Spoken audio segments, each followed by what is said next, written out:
Good morning, everyone, and welcome in from across the continent and beyond today for a super exciting Exploring by the Seat of Your Pants broadcast. If you're joining us for the first time, which so many of you are today, we are all about bringing conservation, adventure, and science into classrooms around the world. And everything we do goes to our YouTube channel. So if you want to check out this program in like 3 weeks or 3 years or like 4,000 other programs you've done, you can head there and do just that when we're done this broadcast. Lots to explore and discover. Before I dive in with our topic du jour, I want to note we do have a Kahoot today. So between our talk and our Q&A, if you want to play along with a little 4-question quiz, you can pull up this game pin below on a separate tab, and we'll be getting to that in about 25 minutes or so. Cool extra way to have some fun mid-show. If you're joining on YouTube, please feel free. Share your questions there throughout the program. We're going to take as many as we can when we're done. But of all the programs we do, I'm particularly excited you're all here today because today we are continuing our epic series in collaboration with the amazing folks at the World Wildlife Fund. Of course, the most popular, well-known organization working to save species and habitats around this planet. Check out their website, check out our series with them, check out all our programs on YouTube. They do such incredible work on planet Earth. Now today, we're going to bring in Marcene Mitchell, who's a senior vice president there, and she's going to talk to us about nature-based solutions, how we work with nature to help make solutions for both wildlife and people alike. This is a topic that keeps coming up in our Exploring by the Seat of Your Pants broadcast, and I'm so excited you get to learn about it from someone as amazing as Marcene, freshly back from one of her epic field sites, which we're going to talk about in the broadcast. So without further ado, you're not here for me. I'm going to zip my lip. Marcene, welcome to the program. So nice to have you on, and take us away. It's so wonderful to be here, everybody, and thank you so much for choosing to join me today.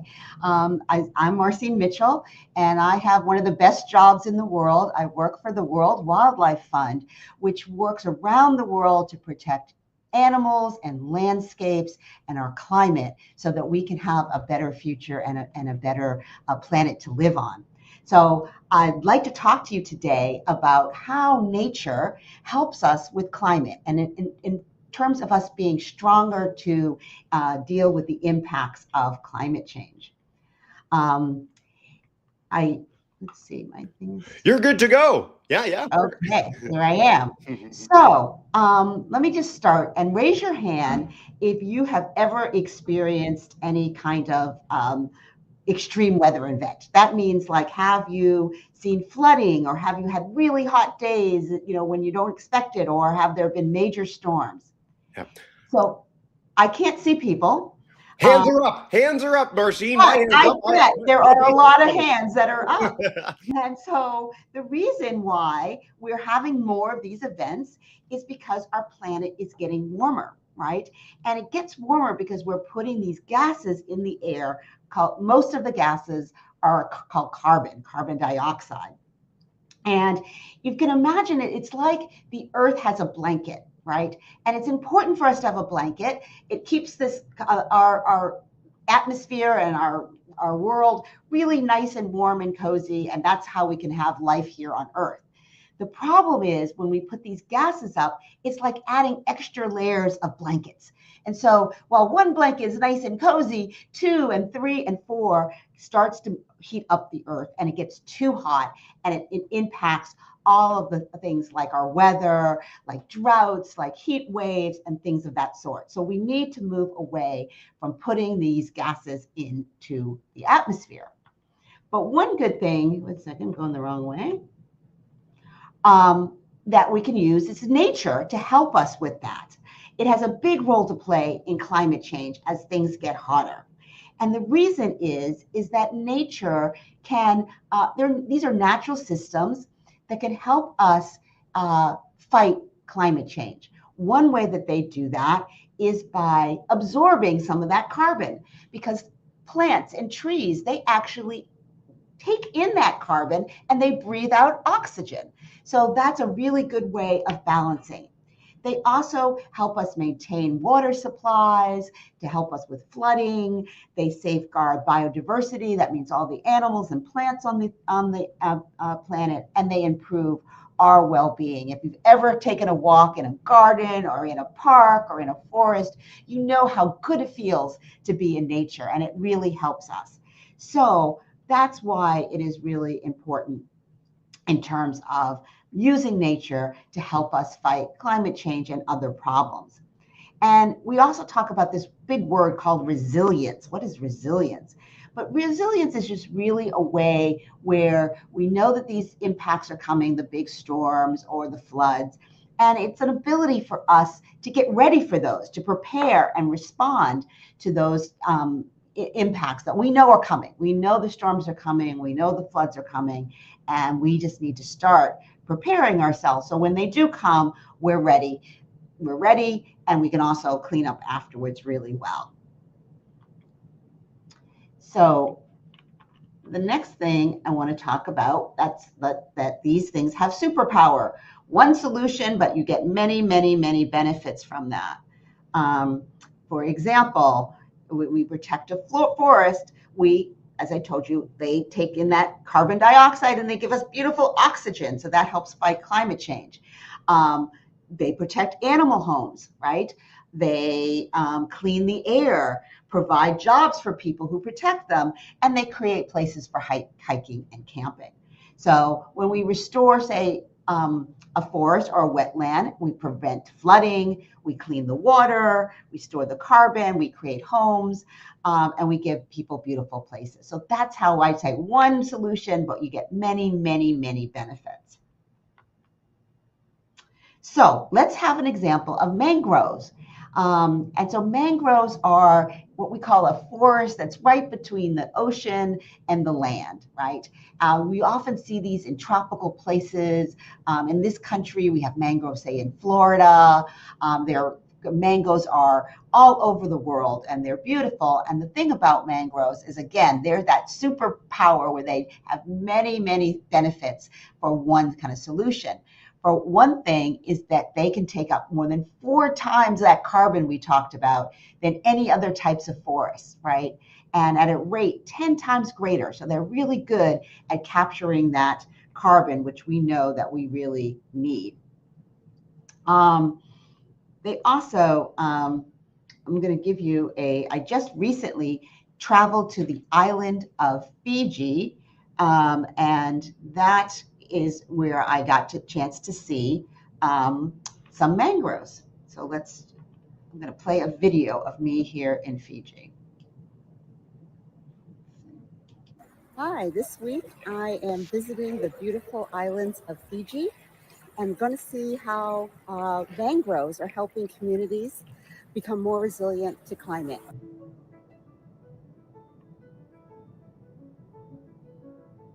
This is a mangrove restoration site. You can see the plantings on the beach to restore and protect.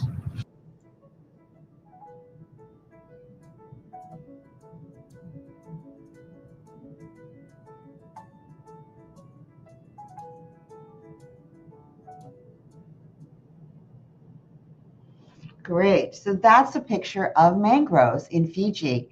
And you can see those roots that go down. You can see the mangroves are sitting right in the water. And then they protect the seashore. They protect storms coming in. They're able to absorb all the water that comes through. They are a fishery for little fish, nurseries for little fish that can live under the trees, and crabs and things like that. So they're really very, very, very helpful, both absorbing carbon, as I talked about, but also helping the people on the land be safe from storms, helping people in the land be safe and looking for. So here's some other pictures of mangroves in Fiji. You can see them on the beaches. Here's me with some of the women from the women's cooperative.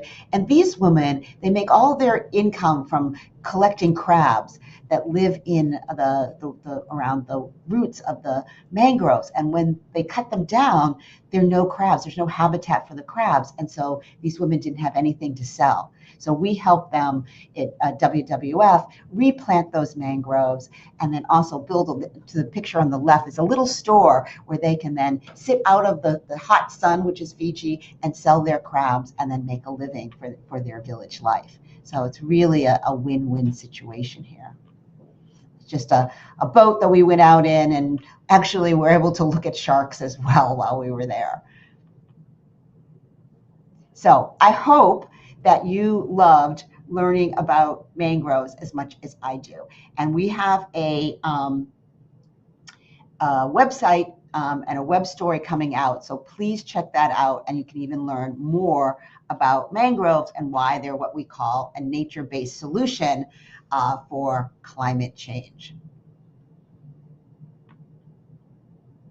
So there are other type of solutions like that. One is restoring the coral reefs.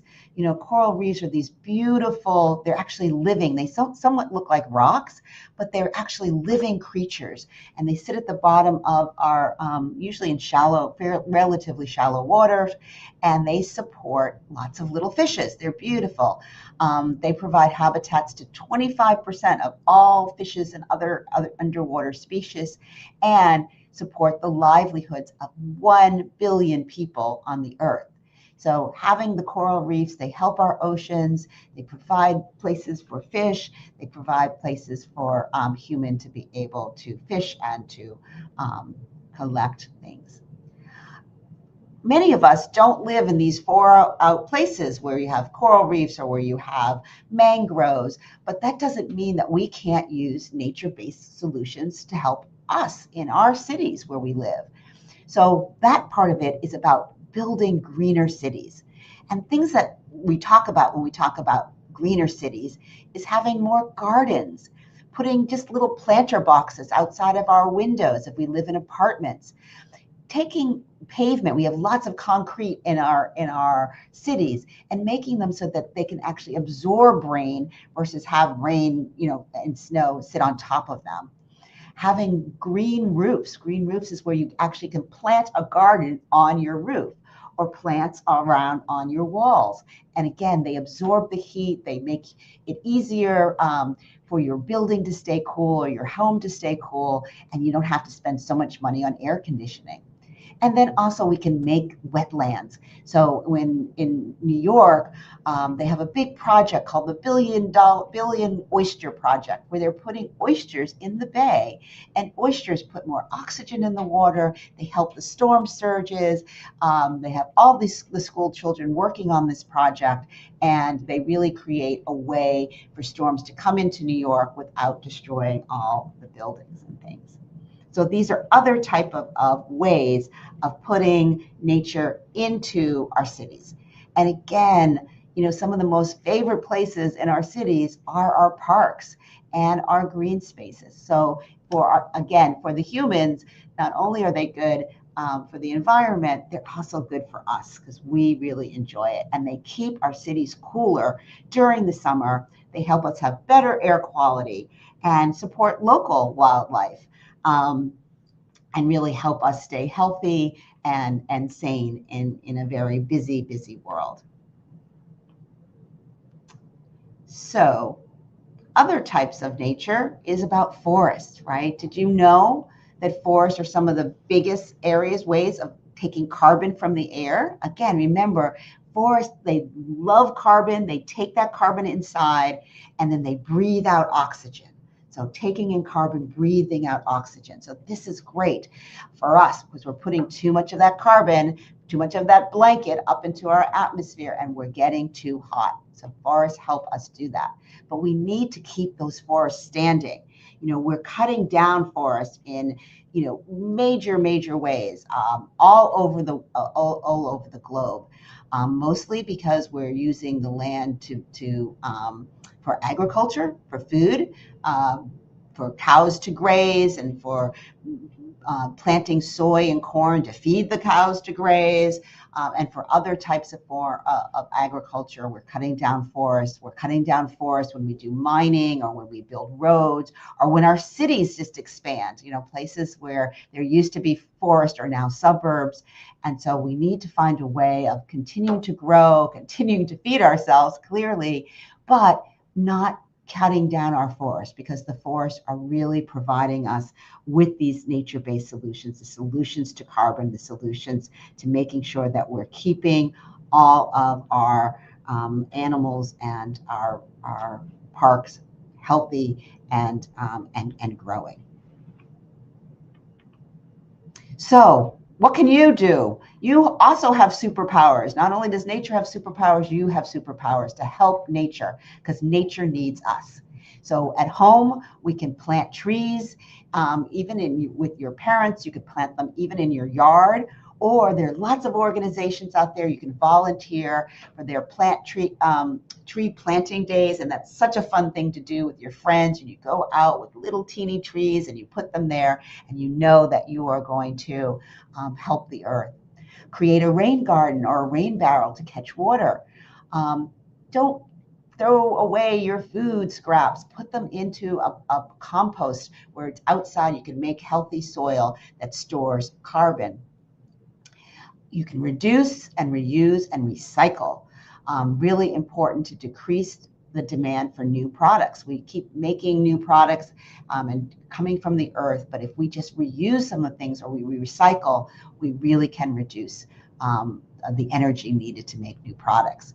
And then, of course, in your home, I'm sure your parents have said this a million times, turn off your lights, unplug your devices when you're not using them, and then try to use fans instead of air conditioning whenever is possible.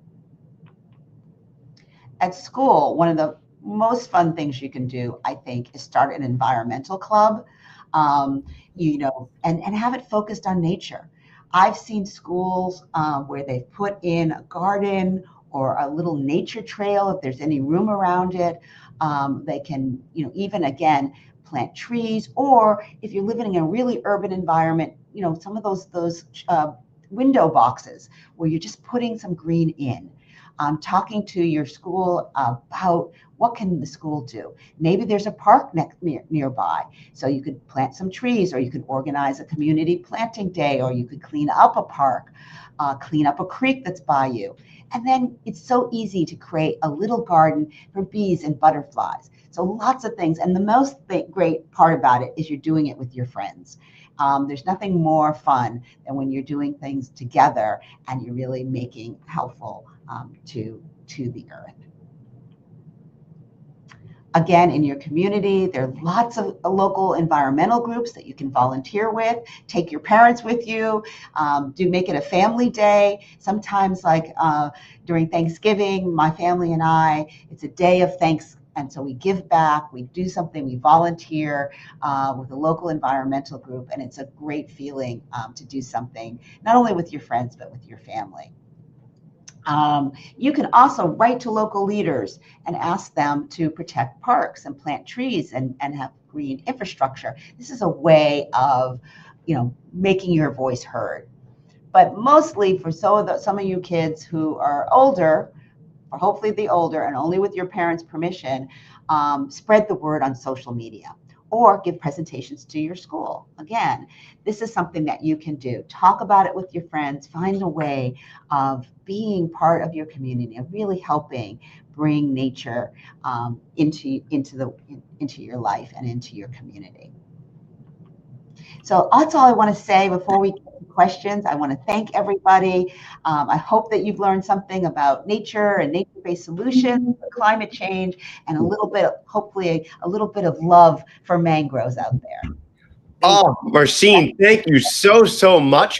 And geez, you highlighted so much in there, but I want to do a special shout out because you mentioned the amazing folks at Billy and Oyster Project. We've actually had them on the broadcast before, and they're on our YouTube channel. They're amazing. We've also done a bevy on mangroves. So if kids are keen to find out more, again, our YouTube channel, one-stop shop for lots to explore there. If you want to come out of screen share so you can see us again and have a bit of a conversation, we are going to start by diving in with our Kahoot. So see who is paying attention, test some understanding, have some fun.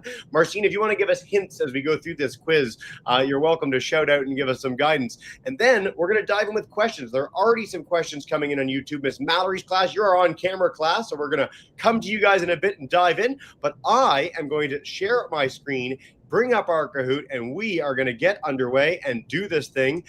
If you're new to Kahoot, the faster you answer, the more points you get. And what you win is Marcene and I's everlasting respect, which is quite good. So let's dive in and do this thing. You can absolutely get started after we've gotten underway, but let's go with our first question in 3, 2, 1. Let's see. All right.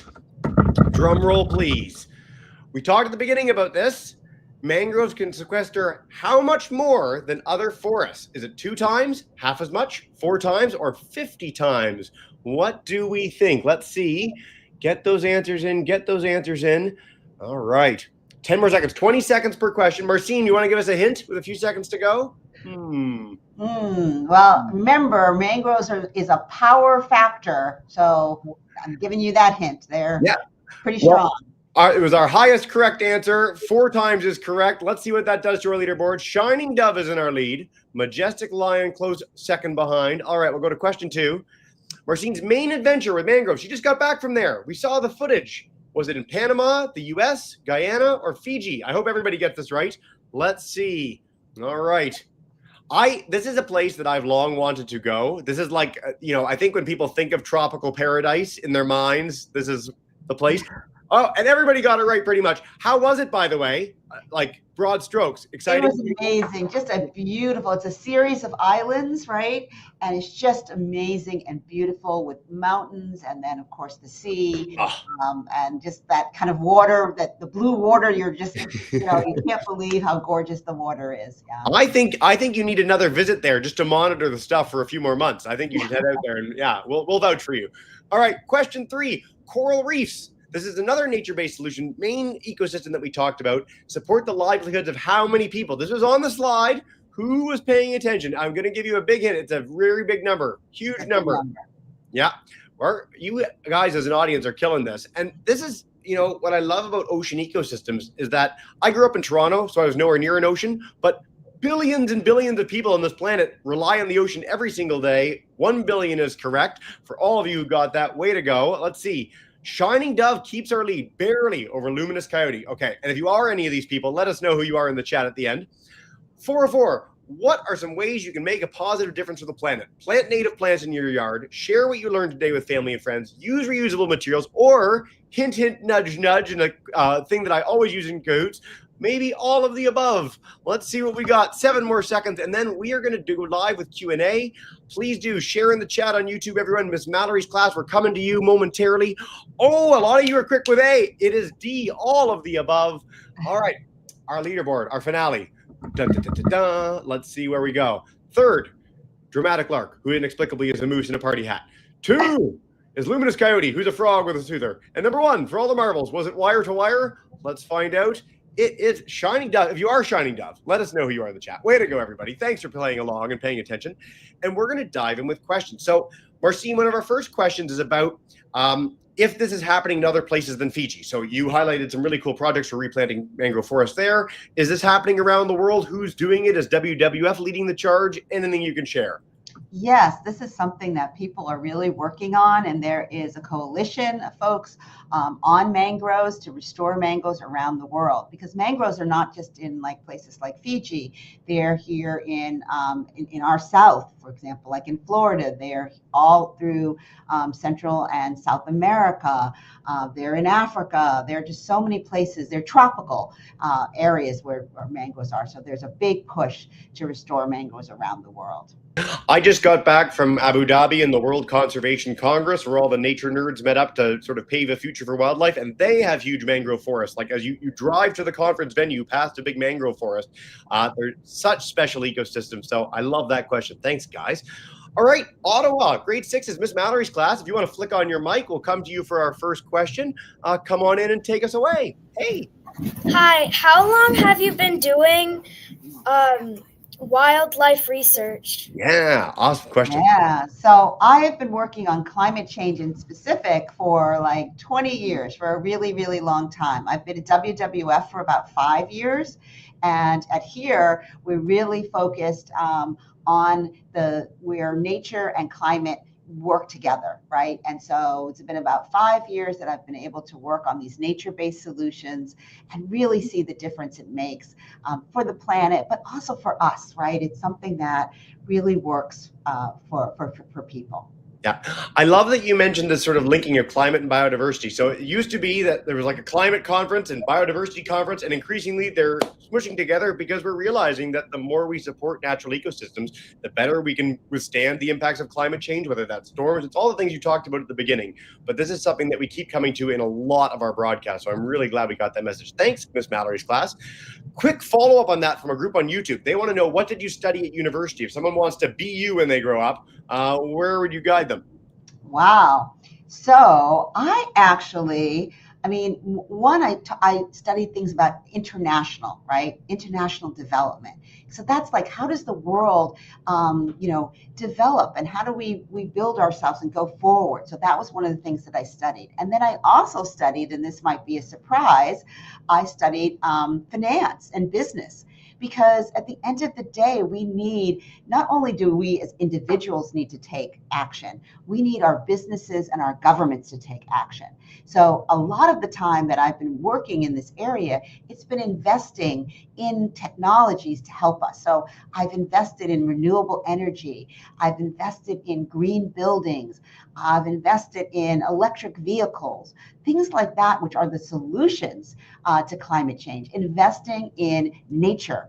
So that's what I have done. So a little different. I know you probably thought I was like an environmental scientist, but really I've come upon the practical ways of how do we solve this problem, because this is going to affect us for generations and generations to come, and we want to make our planet better for every generation that comes after us.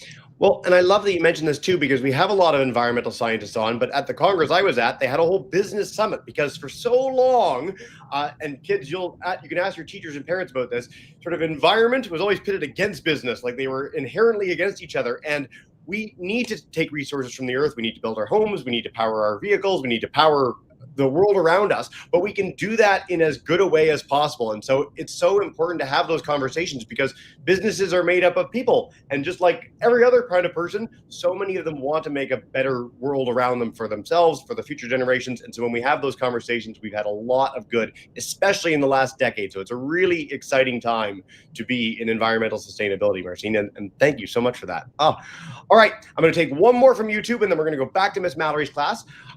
Complicated question. Miss Cork's class wants to know, what is it that makes mangroves 4 times better at sequestering carbon? Do we have the science on that? So I think mostly it's the root system. If you saw some of those pictures, you saw these roots that went way deep into the water, right? And so that really helps in terms of absorbing that carbon and turning it back and then giving out the oxygen.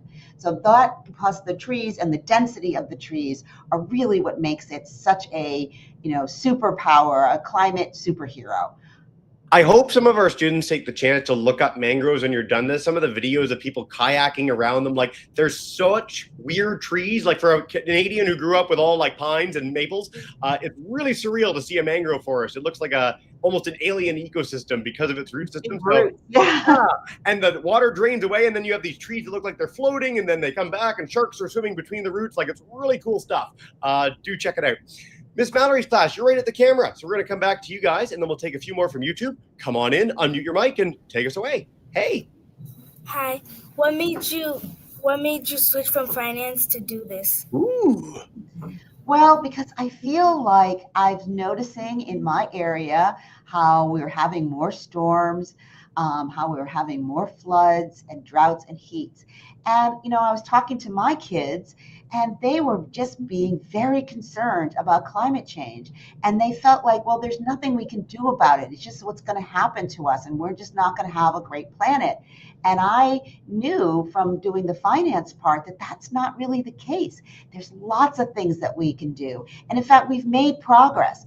People feel like, oh, we haven't done anything, and our world leaders haven't done anything. And while we're not doing enough, we need to get everybody involved to do more. We need to press our leaders and our business people to do more. We have made progress. And so I just wanted to encourage people and to come to, especially with young people, to let you know there's a lot of hope, and there's such a better future on the other side of this, right? When we solve climate change, not only do we solve the issue of putting carbon into the atmosphere, we're going to have cleaner air. We're going to have cleaner water. We're going to have more animals around. We'll have more space to go into nature and to enjoy nature. We'll make our cities, better places to live. So there's so much positive of the future that we can create. It's a challenge for us right now, but I wanted to be part of that. And so that's why I moved to really working with nature as part of the climate solution. What a beautiful message. I mean, this is something that we talked about at the Congress. It's something that you live and breathe in your job. But I mean, condors, wolves, whales, crocodiles, like pick your species. Numbers are either increasing or stagnant. I mean, we're doing so much to bring back wildlife around this planet. On the climate change front, I mean, again, as you said, there's so much more room to be done. But when I was a boy, there was almost no renewable energy, and like solar and wind have absolutely exploded on this planet. I think it's a third of all power is generated by renewable sources, which is unbelievable to have happened in the last 2 decades. Like the pace of development, technology, getting the cost down for it is just tremendous. There's no going back. Like there's no future in which we don't do this, because it's cheaper and better and more effective and less polluting in every way.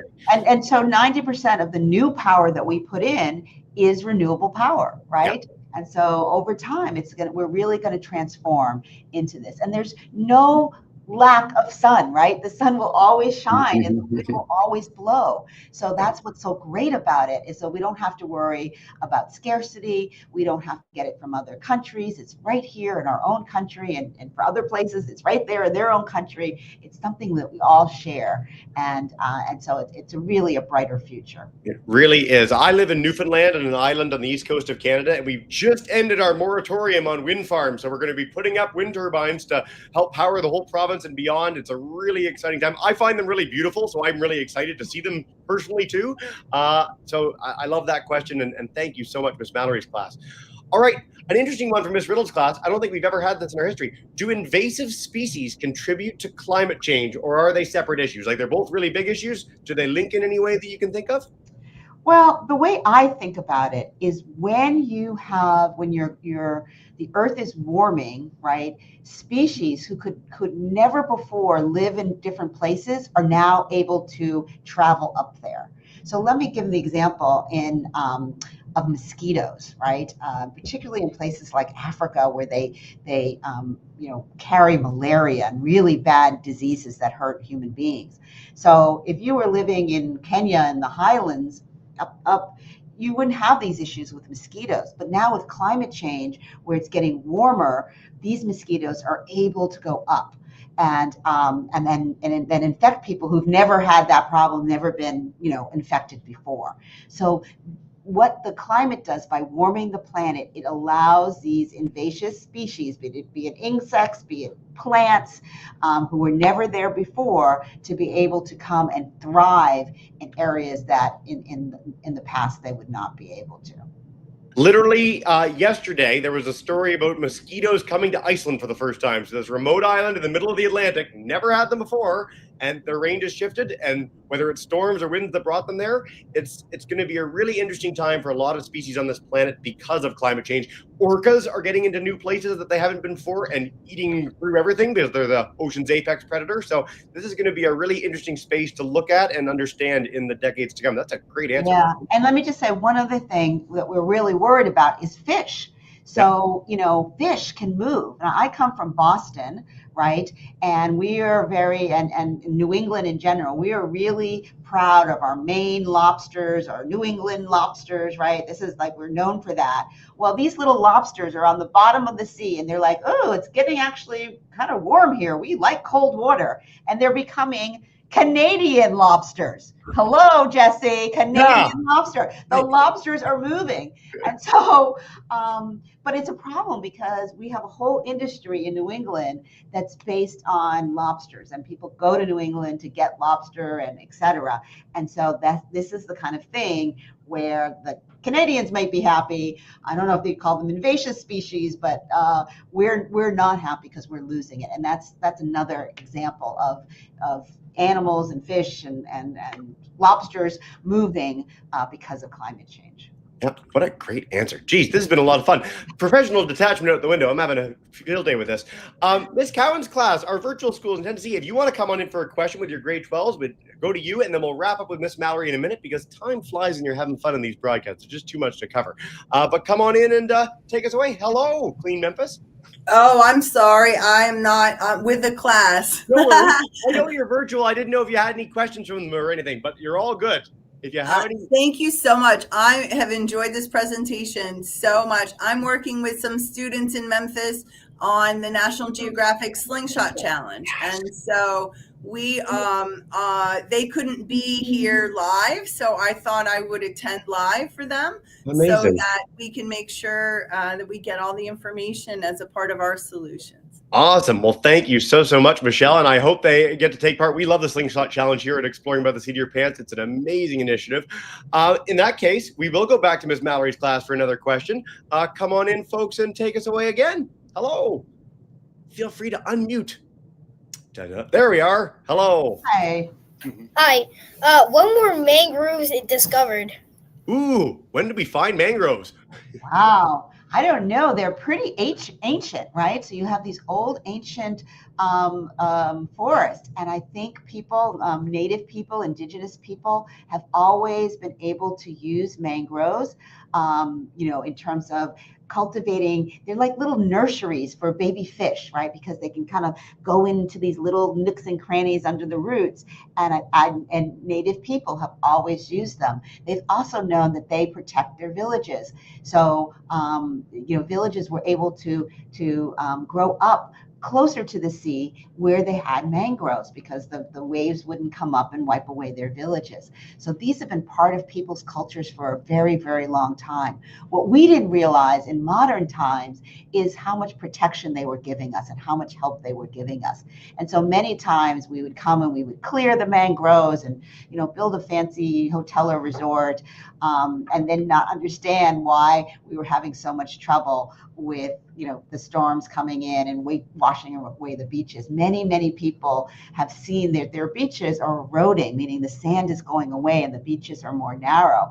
And a lot of that is because we took away the mangroves. So, like in many ways, we need to go back to some of our, our ancestors, or the ancestors who are the native people who understood that relationship between man and nature and the world and nature, and take some of these practices back because they're natural to us, and it really helps us in terms of being able to live a safe and productive life. What an answer. I always wrap up by asking sort of one final message, and I will do that in a minute, but that was a beautiful last thing to end on. Geez. I want to stress, for anyone who's keen to learn more, worldwildlife.org is like your one-stop shop for all sorts of information on mangroves and all manner of other ecosystems, the amazing work that the team there is working to do to protect them. If you want to check out our next program with them, November 20th, we've got an amazing one coming up, and we'll be doing more with WWF throughout the year, so please do tune in here. And you can share this one with your family and friends on our YouTube channel. As I've said, I'll also follow up with a bunch of resources and opportunities to share what you thought about everything. But Marcene, before we wrap up and bring in our class to say a big thank you and farewell, is there a final message you want to leave us with today? Anything before we say goodbye?